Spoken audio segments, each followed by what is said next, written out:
Hi everyone, it's Miss Spoleti. I am back to read another chapter of Ungifted. And this chapter is called Uncontrolled by Donovan Curtis. And in this chapter, Donovan will be telling us all about the meat from his point of view. So from his eyes, what does this meat look like? What does it sound like? What does it feel like? And I want you to think about the difference between how Donovan views the meat and the difference how Oz viewed the meat and how Oz talked about the robotics meat. So be thinking about that while I'm reading Donovan's point of view. I leaped up out of my seat, fist punching at the air. Yeah, go Tin Man! At that, I was several seconds behind the Daniels, who were whooping and high-fiving like madmen, drawing annoyed looks from the spectators around them. Even Katie, who was not much of an athlete these days, was on her feet cheering. I couldn't help wondering what it must have been like to be in the pit just then. All those guys going nuts as they got ready for the final contest. I could see Oz talking to Abigail, plotting strategy for the battle that lay ahead. She was the driver. Everything depended on her. I knew how it felt when the controller was in your hands. The Daniels were analyzing the upcoming showdown like it was the pitching matchup for Game 7 of the World Series.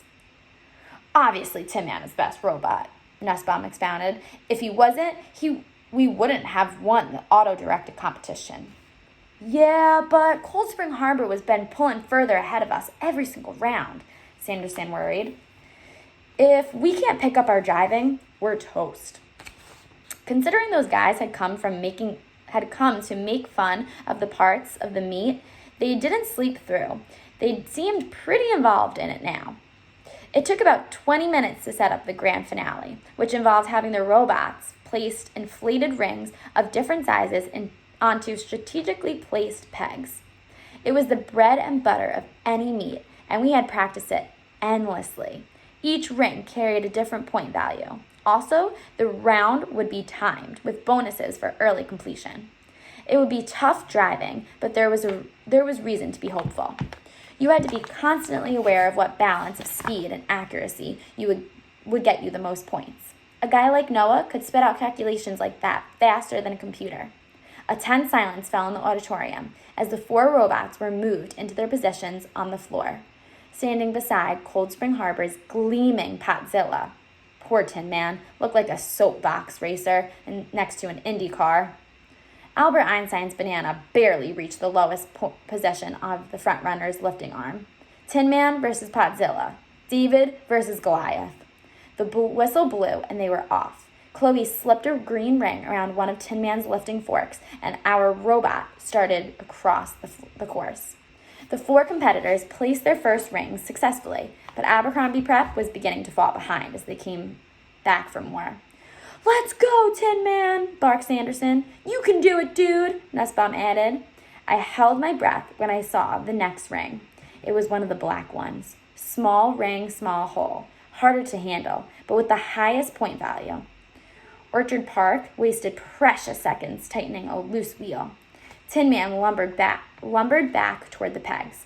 The lift mechanism rose almost to its apex. It was going to be tricky. One false move and that ring would hit the floor, taking the Academy's hopes with it. The tiny ring found its place. The auditorium burst into applause, and Tin Man swung around for the next pass. Potzilla was hot on his wheels, but with our hardest ring already in place, it was advantage Tin Man. Our next ring was pink, the largest. That was when it happened. As Tin Man crossed the floor, Potzilla put a sudden burst of speed. The swerve seemed completely natural, but it was just enough for one of the arms to sweep into Tin Man's path. It bumped lightly into the pink ring, knocking it off of Tin Man's fork. It made no sound when it hit the floor, but it might as well have been a bomb blast. A gasp went up in the auditorium. No! chorused the Daniels. Oz was on his feet, shouting at the judges who were waving him off. Abigail was panicking, fumbling to pick up the dropped ring. Potzilla motored past. Soon after, Orchard Park and Abercrombie followed. I jumped up. That was on purpose! Katie shot me a sharp look. Donnie, don't you dare. but I was already running. I don't know what I thought I could accomplish. At minimum, I had to calm Abigail down, talk her through the operation of picking up the fallen ring, get everything back on track. I pounded down the stairs and leaped to the floor. Chloe was the first one to notice me. Donovan? One by one, the team members recognized me. Faces lit up. Cries of greeting rang out. But this was no time for a reunion. Our chance of winning the robotics meet was slipping away with every tick of the clock. Donovan! Abigail was last. Her eyes were huge, her expression desperate. I started shouting instructions, struggling for calm myself. Take the joystick and... She had a better idea. She thrust the controller into my hands and backed away, panting. What could I do? I lowered the lift mechanism, tipped up the ring, and skewered it with one of the forks. Then I delivered it to its destination, raising it and placing it into the peg. Wasting no time, I wheeled Tin Man around and headed back towards Chloe. She looked devastated, shaking her head tragically. I understood the message instantly. I was too late. Podzilla had already picked up the final ring and was heading toward the peg in victory. I saw red. After sabotaging us, Cold Spring Harbor was not going home with first prize. Not while I had the joystick in my hand. I drove Tin Man right into the path of Big Shiny Pot. Donovan! Shouted Oz. Stop! Podzilla was bigger and heavier, but Cold Spring Harbor didn't know that Tin Man had a secret weapon. A powerful motor in the lift mechanism. One that had polished every floor at the Academy for Scholastic Distinction. A split second before impact, I engaged the forklift. Tin Man picked up Podzilla's bodily, the larger robot's wheels spinning without traction. Absolute pandemonium broke out. The Cold Spring Harbor kids were screaming, but my team was matching them in volume. The head judge was blowing his whistle, but it could not be heard over the general ding. Neither could Schultz, who was shouting at me from behind Chloe. Anyway, I couldn't stop now. Tin Man was a bundle of circuits, incapable of revenge fantasy, but I was all too human.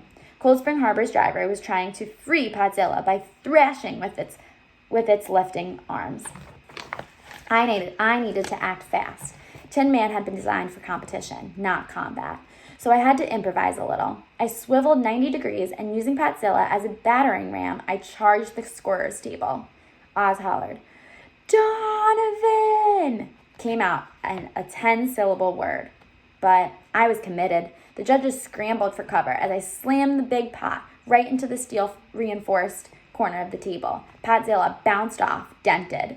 One lifting arm hung limply by its shiny bulk. The other reached for Tin Man with evil intent. I backed my robot away. A shriek behind me penetrated even the chaotic noise of the crowd. Noah bounded onto the scene. He snatched up one of the judges' abandoned chairs and brought it down, WWE style, on Podzilla's polished crown. Wham! And then again, wham, wham, wham! If the cybernetic robot hadn't been finished before, it was finished now. It wobbled once and keeled over, laying there, an unpended cockroach, wheels turning like struggling legs. The auditorium had been rocking with excitement, dismay, horror, laughter, and outrage. But now that the action seemed to be over, a strange hush fell as people waited to see what would happen next. Considering the craziness of the situation, it was a strangely familiar moment to me.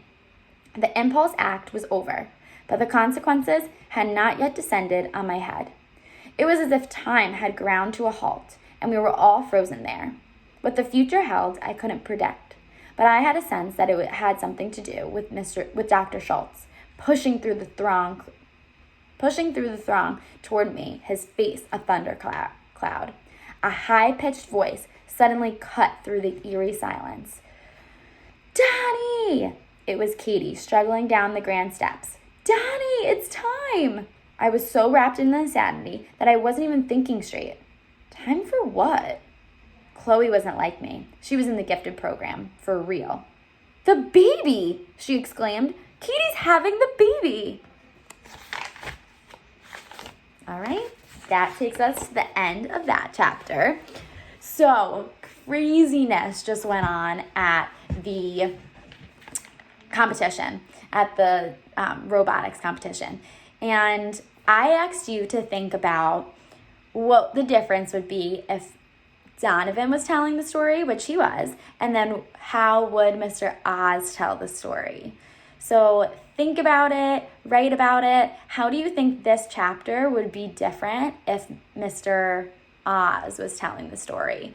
What would he include? What feelings would he have? And maybe what he would do? I don't know. I would love to hear your answers, so share them on Google Classroom, or you can write them below so I can see them. Bye, everyone.